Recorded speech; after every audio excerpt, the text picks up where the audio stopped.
Acute kidney injury is a sudden decline in kidney function, reducing the kidney's ability to filter blood, balance electrolytes, and remove waste.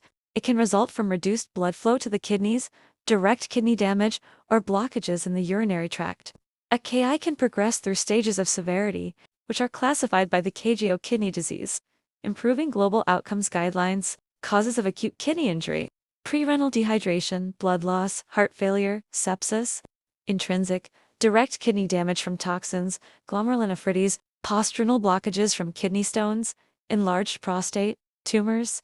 Stages and treatment of acute kidney injury based on KDIGO classification. Stage 1 AKI mild. Criteria: serum creatinine increases to 1.5 to 1.9 times the baseline, or an increase of is greater than or equal to 0.3 mg d is greater than or equal to 26.5 micromole per liter within 48 hours. Urine output less than 0.5 milliliters per kilogram hour for 6 to 12 hours. Treatment approach: identify and treat the underlying cause.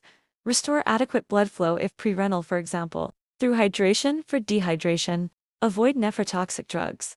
Stop medications that may damage the kidneys, like NSAIDs, some antibiotics, or contrast agents. Monitor closely. Check kidney function, creatinine levels, and urine output regularly. Drugs. Fluids, for example, saline. If dehydration is suspected, electrolyte management. Correct mild electrolyte imbalances, for example, potassium supplements if levels are low. Stage 2, AKI moderate. Criteria: serum creatinine increases to 2.0 to 2.9 times the baseline. Urine output less than 0.5 milliliters per kilogram per hour for is greater than or equal to 12 hours. Treatment approach: supportive care, maintain blood pressure and hydration status, optimize blood flow to the kidneys, treat complications, address rising electrolyte imbalances, particularly potassium, which can affect heart rhythm. Potential use of diuretics.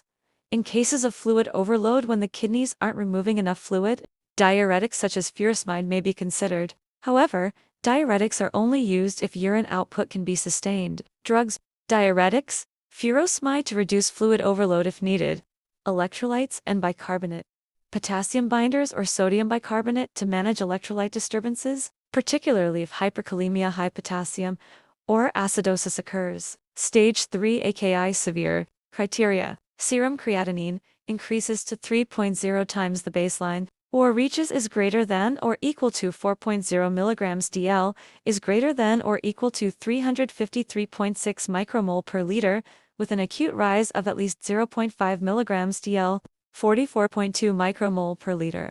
Urine output less than 0.3 milliliters per kilogram per hour for 24 hours, or on urea no urine output, 4 is greater than or equal to 12 hours. Renal replacement therapy, dialysis, may be required if waste products and fluids accumulate dangerously. Treatment approach: intensive monitoring and supportive care. Patients often require ICU care to manage severe metabolic disturbances and fluid balance. Dialysis. For cases where kidney function is critically impaired and the body cannot maintain necessary waste clearance, dialysis may be required. Avoiding further kidney damage. All potential kidney stressors are avoided: nephrotoxic drugs, excessive fluid intake. To prevent further decline, drugs, vasopressors for patients with low blood pressure to maintain adequate kidney perfusion.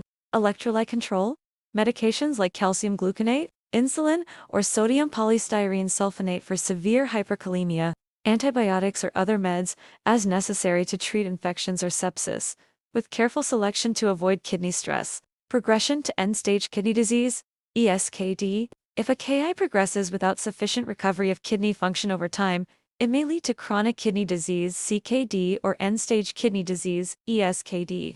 In ESKD, kidney function is typically below 10 to 15% of normal, and long-term kidney replacement therapy, dialysis or transplant, is required. Summary: Stage 1 mild focus on hydration, monitoring, and stopping nephrotoxic drugs. Stage 2 moderate manage fluids, diuretics for overload, electrolyte correction. Stage 3 severe ICU care, dialysis as needed, treat complications with medications. Understanding these stages helps clinicians tailor treatment to minimize kidney damage, treat underlying causes, and improve outcomes in AKI management.